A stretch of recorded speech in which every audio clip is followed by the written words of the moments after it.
topic of my speech is what you should know about buying a car. My purpose is to inform my audience about the process of buying one of your own.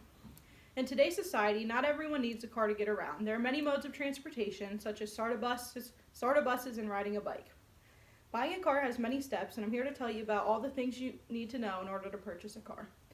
Buying a car has many steps and can be a long, drawn-out process. People don't always understand that buying a car, especially if it's your first one, can be difficult. Next to buying a home, buying a car is one of the biggest financial decisions that you can ever make. Buying a car is common in today's world, and that's why I'm going to let you know a little bit about the process. In my lifetime, I've sat at many dealerships while someone I knew was buying a car. I've researched a lot on this topic because as I'm getting older, buying a car is in my near future.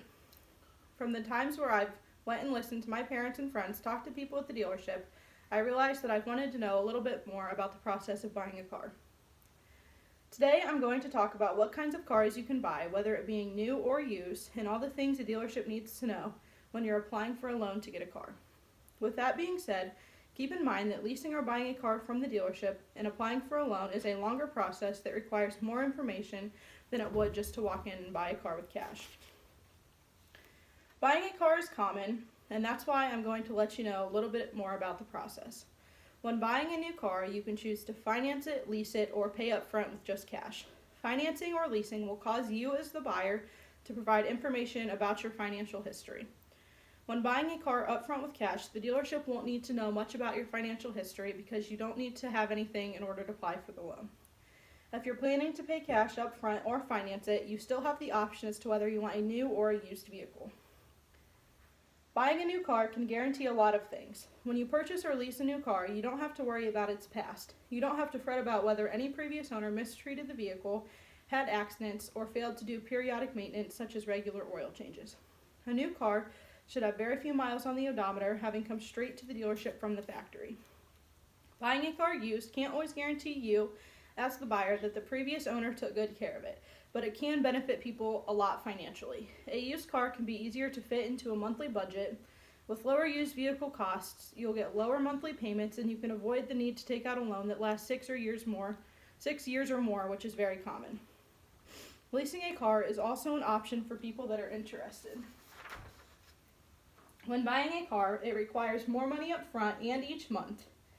You can pay off your auto loan, which eliminates a monthly cost. Compared to leasing, it costs less up front and each month, so you can afford a more expensive car.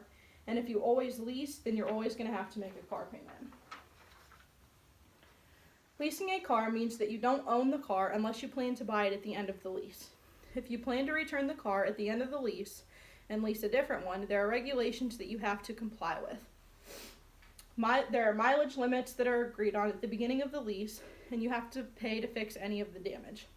On the other hand, paying with cash eliminates paperwork and wait time. There are things you as the buyer should still know, like you have to pay for the tax and the title on the vehicle, and you also may not have the option of getting a warranty. When looking at cars, people tend to focus on the tag price. If you're paying in cash, you also have to consider the prices of the tax and the title. Another thing to know when buying something used is that there are certified pre-owned vehicles and just pre-owned vehicles. Certified pre-owned vehicles means that there are options for a warranty for a limited amount of time, and just pre-owned vehicles mean that there is no warranty and anything that happens to the car is your responsibility. Now, after telling you about new, used, and leased cars, let's talk a little bit about the info a dealership will need to know about you and your finances. Dealerships tend to ask about your credit score and your work history. They need to know things like such as your social security number. They ask a lot of personal questions about your financial history, but don't be alarmed because it's safely taken care of.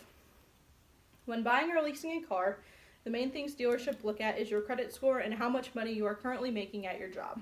Dealerships look at your credit to see your financial history standings.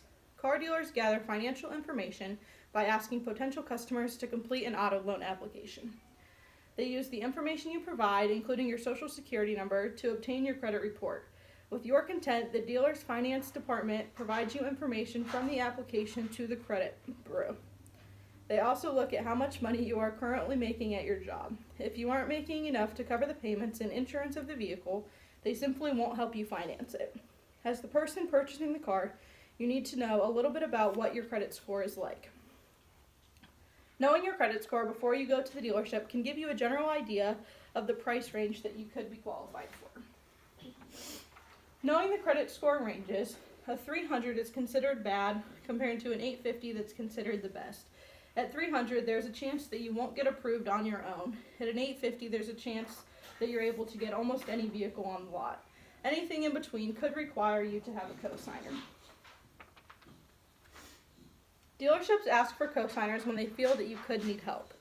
If you don't have a credit history or a strong credit history, a creditor may require that you have a cosigner on the finance contract or lease agreement.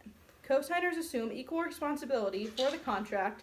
The account payment history will appear on your credit report and the cosigners, which means late payment will hurt both you and your credit.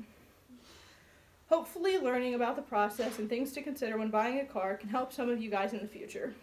When buying a vehicle, the dealerships ask for a lot of financial history in order to try and approve you for the loan or the lease. As the buyer, you should know that they're going to pull your credit and that they may ask for you to have a cosigner in order for you to be approved. In order to buy the car that you want, there are multiple steps leading up to being able to bring it home. At the beginning of my speech, I mentioned that not all people need cars to get around because there are so many modes of transportation. Today, many people choose the luxury of investing in their own car. There are so many options when it comes to buying a new vehicle. Dealerships from all over will help you find the car of your dreams. As long as the process might be, or as difficult as it might be, car shopping can also be stressful. But don't let anyone or anything get in the way of making your dreams come true of having the car that you want.